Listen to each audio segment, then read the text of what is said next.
Com a palavra o presidente Lula.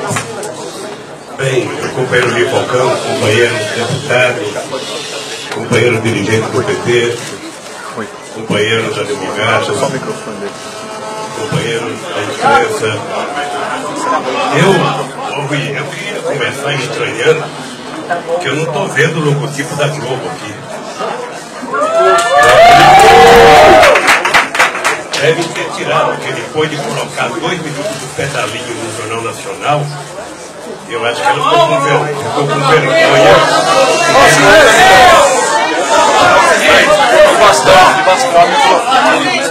De qualquer forma, eu queria dizer para vocês que hoje, na minha vida, é o dia da indignação.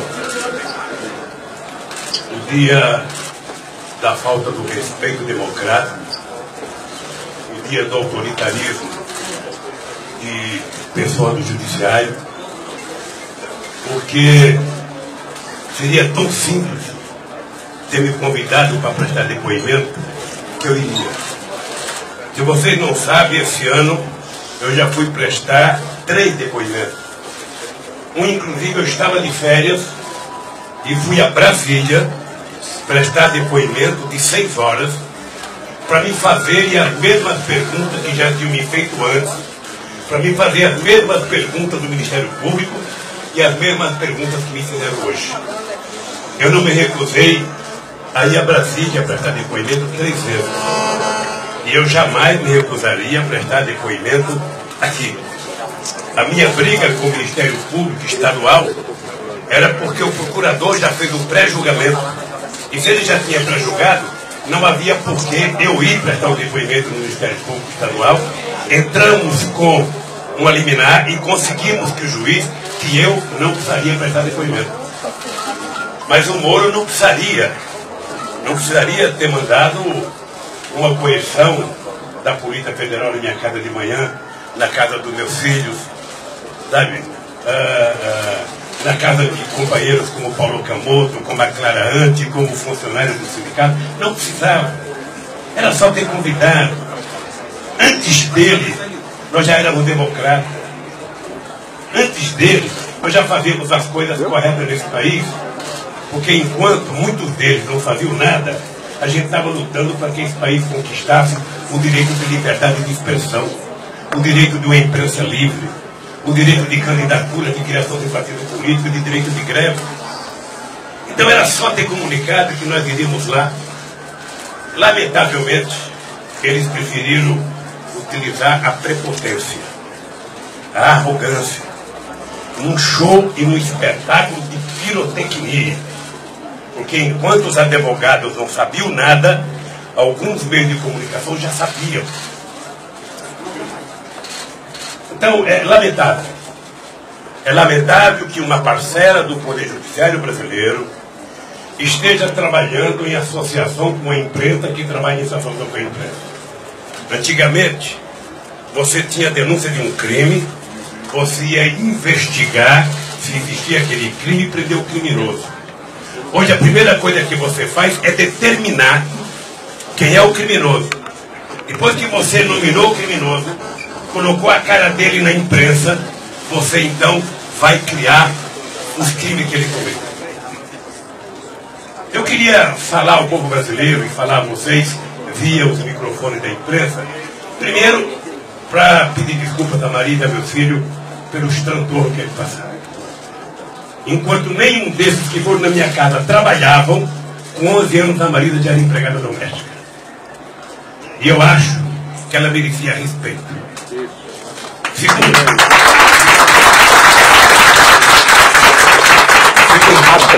não há nenhuma explicação por que foram atrás do meu filho. Nenhuma explicação, a não ser o fato de ele serem assim. Nenhuma. Terceiro, eu quero dizer a Clara Ante, coitada, que foi, que foram na casa dela de manhã, sabe, que foram o Paulo Camoto, que foram no sindicato, sabe. Quero só pedir desculpa porque hoje nesse país, ser amigo do Lula parece que virou uma coisa perigosa. É preciso criminalizar o PT, é preciso criminalizar o Lula, porque esses caras podem querer continuar no governo. Eu só consigo entender uma explicação para tudo isso. Eu só consigo entender uma explicação. Ou seja, porque não há outra coisa para incomodá-los a não ser a gente ter trabalhado durante todos esses anos para fazer com que as pessoas do andar de baixo subissem um degrau na perspectiva de chegar no andar de cima. O velho Frias, dono da Folha de São Paulo, quando era vivo, dizia assim para mim: ô Lula, você precisa parar de querer subir degrau. O do andar de cima não vou deixar vocês chegarem no andar de cima. Não vão. A elite brasileira é muito conservadora. Ela tem complexo de vira-lata.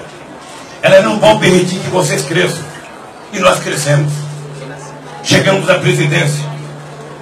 E nós provamos que os pobres, que eram a razão da desculpa deles por não fazerem nada neste país, sempre que a gente perguntava, não dá para fazer, porque tem muito pobre, tem muita pobreza, nós provamos que os pobres não eram os problemas e que os pobres viraram a solução desse país. Na hora que nós fizemos os pobres ter acesso à universidade, ter acesso ao mínimo elementar para comer, ter acesso ao emprego, ter acesso a benefício com o programa Bolsa Família, com o programa Luz para Todos, com o Pronatec, isso incomodou muita gente. E é preciso, então, destruir esse avanço do desbaixo. Pois bem, eu deixei a presidência e achei que tinha cumprido com a minha tarefa. Eu, sinceramente, achei que, ao eleger a Dilma, eu tinha consagrado a minha vida, porque eu tinha duas teses. Presidente bom é aquele que se reelege. E bibom é aquele que faz sucessor. Então eu já me considerava bibom, porque tinha eleito a Dilma e fiquei tribom quando nós reelegemos a Dilma. Tá? E eles estão, desde o dia 26 de outubro de 2014, não permitindo que a Dilma governe esse país. Eu vi um delegado da Polícia Federal dizer um dia desse, quando indicaram o novo ministro da Justiça, que eu nem sei quem é, o delegado dizer, sabe, tentar mudar a ministra agora é tentar mexer com não sei com quem, porque nós precisamos de autonomia funcional e autonomia administrativa. Eu queria aproveitar todo esse microfone aqui para dizer o seguinte: se tem alguém nesse país que precisa de autonomia, chama-se Presidenta da República, porque ninguém quer que essa mulher governe o país. Estão cerceando a liberdade dessa mulher governar esse país. Portanto, a minha indignação é pelo fato de 6 horas da manhã ter chegado na minha casa vários delegados, aliás, muito gentis, não sei se são sempre assim, mas muito gentis, sabe? Pedindo desculpa que estavam cumprindo a decisão judicial, e a decisão era do juiz Moro, que poderia ter mandado um comunicado ao senhor Luiz Inácio, quer prestar depoimento em Curitiba? Eu gosto de Curitiba. Eu poderia ir lá em Curitiba, assim me facilitava o PT para ganhar uma passagem para eu ir a Curitiba. Eu poderia me convidar, quem em Brasília, quem qualquer eu iria. Mas eu me senti prisioneiro hoje de manhã. Prisioneiro. Tá? Eu, sinceramente, já passei por muitas coisas na minha vida. Eu não sou homem de guardar ressentimento e guardar mágoa, mas eu acho que o nosso país não pode continuar assim. O nosso país não pode continuar amedrontado, o nosso país não pode ver, sabe, qualquer juiz que pune alguém receber um prêmio da Rede Globo, um prêmio da revista Veja, um prêmio não sei de quem, e a partir do prêmio, sabe, todo dia tem que prestar conta. Antes dos advogados saberem, sabe, que o seu cliente vai ser chamado, a empresa recebe. Eu vou dizer para vocês uma coisa. Eu sou um homem que acredito em instituições de Estado fortes. Não sei porquê, mas eu acho que as instituições fortes é a garantia do Estado democrático contra a arrogância, a prepotência dos governantes. E vocês sabem que desde a Constituinte eu briguei para ter um Ministério Público forte. Vocês sabem que eu cheguei na presidência, a primeira coisa que eu fiz foi instituir uma coisa que eu trazia do movimento sindical. Eu vou indicar sempre o primeiro da lista indicado pela corporação. Talvez pela minha formação corporativa de sindicato. Tem que ser o primeiro reitor, tem que ser o primeiro procurador, tem que ser... Era tudo o primeiro. Né? Eu adotei isso no Brasil. E não me arrependo. Mas é importante que os procuradores saibam que uma instituição forte, uma instituição muito forte, tem que ter pessoas muito responsáveis. E o cidadão que fez alguma denúncia contra mim, ele, na verdade, algumas pessoas são cúmplices. Uma obedece à orientação da revista Época. Quando nós desmentimos a revista Época, o procurador resolveu fazer o papel da Época e pedir investigação das minhas palestras. É preciso vocês terem noção de uma coisa. Graças a vocês e graças ao povo brasileiro, eu deixei a presidência dia 1º de dezembro de 2011 como o melhor governante dos primeiros 10 anos do século XXI. Ninguém tinha feito no mundo mais do que nós fizemos nesse país. Ninguém tinha feito tanta inserção e inclusão dos pobres como nós fizemos nesse país. E o Brasil era motivo de orgulho. E por isso, eu virei um conferencista importante. Ninguém queria que eu discutisse sexo dos anjos. Ninguém queria que eu discutisse, o cosmos. Ninguém queria nada. O que as pessoas queriam? As pessoas queriam que o Lula falasse das coisas que foi feitas no Brasil. Que milagre vocês fizeram para aprovar as cotas, colocando negro na universidade. Que milagre vocês fizeram para criar o ProUni. Que milagre vocês fizeram para aprovar o ProEx, o FIES. Que milagre vocês fizeram para levar energia a 15 milhões de pobres nesse país. Ou seja, que milagre vocês fizeram para fazer com que o salário mínimo aumentasse durante todos esses anos. Ou seja, qual foi o milagre que vocês fizeram? Era isso que as pessoas queriam saber. E por isso eu me transformei no conferencista mais caro do mundo junto com o Bill Clinton.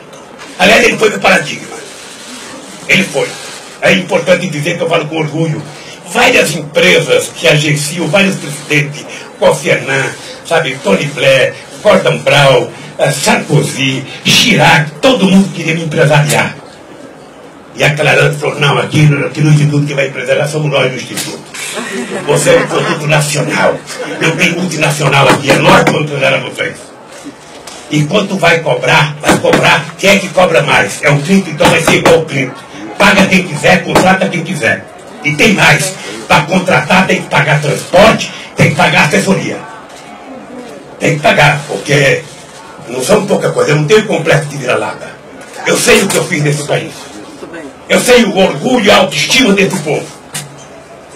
É engraçado que as pessoas que estranham que eu cobro $200 mil, não se preocuparam do Clinton vir aqui na CNI o mês passado e cobrar 1 milhão só da CNI. O vira-lata bate palma. Nossa, como ele fala bonito. Nem entendo o que ele fala, mas como ele fala bonito. Falou tão bonito que eu não entendi. Não, eu lamento. Vocês não imaginam a pergunta sobre as palestras. Vocês imaginam as perguntas sobre medida provisória. Um delegado de polícia que quer saber o que aconteceu com a medida provisória não tem que perguntar para o presidente. Ele tem que ir no Congresso Nacional e perguntar para todos os deputados e senadores que votaram favorável. Tem que perguntar para todos os relatores das comissões e não para o Lula, para Dilma. O presidente é o último que sabe. Porque a medida provisória vem passando por ministério até chegar para o presidente assinar, vai para o Congresso e vota para o presidente vetar ou sancionar. Você foi chefe da Casa Civil. E você tem que responder essas coisas. Você tem que responder pelo acervo. Eles agora querem saber do acervo do Lula. Poderia ter querido saber do acervo antes de me comprometer com essas tranqueiras todas. Você sabe o que é alguém sair da presidência com 11 containers de acervo sem ter onde pôr? Você sabe o que é sair com cadeira, com trono, com papel, com tudo que vocês possam imaginar? Porque se somar todos os presidentes da história desse país, desde Floriano Peixoto, eu fui o que mais ganhei presente. Porque viajei mais, porque trabalhei mais, porque viajei o mundo, até trono da África. O que eu faço com isso? É uma coisa do presidente, mas de domínio público. Eu tenho que tomar conta, mas ninguém me paga. Então é o seguinte, essas coisas, o Ministério Público está preocupado, Rui. Eu acho que é importante vocês oferecerem meu acervo. Eles têm um prédio lá redondo de vidro fumê que pode guardar as coisas que eu tenho. Aqui não me faz nenhuma importância a quantidade de relógios de ouro que eu tenho. Eu uso meus sítios aqui, não vou fazer merchandising, que custa uns 500, 600 reais. Eu não quero um relógio para valorizar meu pulso, eu quero um relógio para valorizar a hora. Eu quero saber se ele funciona ou não. Então, eu sinceramente, fiquei indignado com esse processo de suspeição. Eu quero dizer, Rui Falcão, para você e para o presidente do meu partido, que a Polícia Federal, o Ministério Público, ou quem quer que seja, encontrar R$1 de desvio na minha conduta, eu não mereço ser desse partido. Não mereço. Agora, eles precisam aprender que eu aprendi a andar de cabeça erguida nesse país, não por favor. Eu aprendi levantando 3 horas da manhã para fazer a assembleia em porta de fábrica. Eu aprendi fazendo comício em ponto de ônibus. Eu aprendi vendo o companheiro tomar borrachada todo santo dia. E quero dizer que eu não vou baixar a cabeça. O que eles fizeram com esse ato de hoje foi fazer com que a partir da semana que vem, eu quero dizer aqui a CUT, ao PT, ao Sem Terra, ao PCdoB, que a partir da semana que vem, me convidem, que eu estarei disposto a andar esse país para ver o país sendo vítima do espetáculo midiático, sabe? Em que coloca como corrupção um barco de R$4.000 da Dona Marisa. Eu, se pudesse, eu dava um iate para ela, não um barco de R$4.000. Se preocupando com um pedalinho de R$2.000 que ela comprou para os netos. Se preocupando porque eu estou utilizando a chácara de um amigo. Eu uso com um amigo porque os inimigos não me oferecem. Bem que a Globo poderia me oferecer o Tipex de Paraty. Me oferecer seu ilha. Já se incomodaram em 1994, porque eu morava no apartamento do meu compadre, do Roberto Teixeira, na casa dele. Já se incomodaram. Quantas vezes? Quantas vezes o Estadão foi em Monte Alegre, saber em 82, se eu era dono do sítio do Roberto? Ia no cartório de Monte Alegre, no cartório de Amparo, no cartório de Serra Negra. Isso é puro preconceito, ou seja, todo mundo pode. Menos essa merda desse metalúrgico que um dia resolveu Eles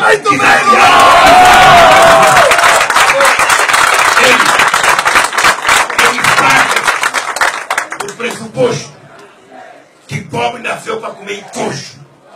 E eu aprendi que não. Eu quero comer comida boa. Você não imagina hoje a preocupação com o vinho. Vinho que eu nunca comprei uma garrafa porque ganhei. E vinho que eu não sei diferenciar um miolo gaúcho com o Romanée Conti. Não sei diferenciar porque não faz parte do meu gosto. Meu gosto são outros. Estava preocupado. Nossa, e o vinho seu? Quem levou o vinho seu? Tem vinho lá. Eles mesmos que ficam indignados com o meu vinho, quando vão na casa da elite brasileira, fica boca aberta. Nossa, que adega maravilhosa, de não sei das quantas. Eu gosto tanto de vinho, então estou habituado a vinho, que um dia um companheiro meu chamado Marco Aurélio Garcia me deu uma coisa chamada... Como que é aquele que bota vinho? Decantador. A decante. Eu achava maravilhoso falar decante. Aquela coisa decante. Então o Marco Aurélio, tanto eu falar em decante, me deu um decante. Eu cheguei no palácio de noite, a dona Indalinha tinha colocado flores. Flores. E tanto que eu gosto do decante. Eu não sei como é que eles me perguntaram do meu decante hoje. Então, queridas companheiras e queridos companheiros, eu não estou indignado com um jornalista, não. Eu estou indignado com o comportamento de determinados meios de comunicação. Eu estou indignado com o julgamento precipitado. Hoje quem condena as pessoas são a manchete. Hoje amedronta o Poder Judiciário. Hoje amedronta o Ministério Público. Hoje amedronta a Polícia Federal e amedronta os políticos. Eu tenho dito para meus queridos companheiros do PT, só tem um jeito da gente levantar a cabeça, é a gente não ter medo. É a gente levantar a cabeça e fazer com que eles sejam tratados igual todos nós estamos tratados. Eu às vezes vejo 18 minutos sobre a chácara do companheiro Fernando Bittar, filho do Jacob Bittar, meu companheiro de 35 anos, companheiro da fundação do sindicato em 75, não é fundação do PT. Eu conheço o Fernando quando ele tinha 7 anos de idade. Companheiro que passou muitos finais de semana comigo jogando mexe-mexe. Esse companheiro comprou uma chácara na perspectiva de permitir que eu usasse. Eu não posso usar porque é crime, eu estou usando a chácara. Um apartamento que não é meu, eles dizem que é meu. Eu quero saber quem vai me dar o apartamento quando esse processo terminar. Eu quero saber se vai ser a Globo que vai me dar, se vai ser o Ministério Público que vai me dar. Porque não é meu, porque eu não paguei e não comprei. Se eu não comprei e não paguei, não é meu. Então eu quero saber quem vai me dar o apartamento. Alguém vai ter que me dar. E alguém vai ter que me dar a chácara. Eu espero que quando tudo acabar, alguém me dê a chácara. E alguém me dê o apartamento. Aí quando eu pagar, que tiver uma escritura no meu nome, eu vou dizer, é meu. E terei orgulho de ter. Então, companheiros e companheiras, é essa indignação que eu queria falar para vocês. Estou indignado pelo que fizeram com a minha família. Estou indignado pelo que fizeram com meus companheiros do Instituto e do PT. Estamos preocupados porque o Lula foi contratado para fazer palestra, sabe, por as empresas. Essas empresas, antes da Petrobras, trabalham em muitas outras atividades. Essas empresas não trabalham só para a Petrobras. Essas empresas não estão apenas comprometidas com o Lava Jato. Essas empresas chegaram a ter 180 mil trabalhadores, 80 mil trabalhadores, 90 mil trabalhadores. E agora qualquer centavo é do pré-sal. Vocês já se deram conta que o salário de muita gente da justiça vem dos impostos que essas empresas que trabalham com o Petrobras pagaram? Já deram conta? Então, companheiro Rifocão, eu queria dizer uma coisa para você. Embora eu esteja intimamente magoado, eu acho que eu merecia um pouco mais de respeito nesse país.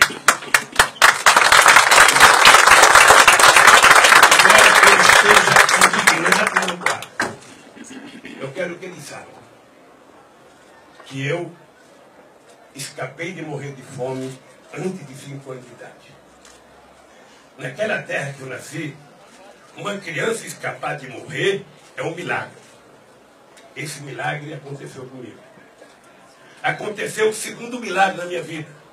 Eu tive um diploma de torneiro mecânico. Aconteceu o terceiro milagre comigo. Eu adquiri consciência política e criei um partido. Ajudei a fundar uma central de trabalhadores. Aconteceu o quarto milagre comigo. Eu e meus companheiros, muitos dos quais de vocês, me levaram à presidência da República. Aconteceu o quinto milagre comigo. Eu fui melhor do que todos eles que governaram o país. Eu fui melhor que todos os cientistas políticos, que todos os fazendeiros, que todos os advogados, que todos os médicos que governaram esse país. Eu provei que o povo humilde desse país pode andar de cabeça erguida. Que o povo humilde desse país pode comer carne de primeira.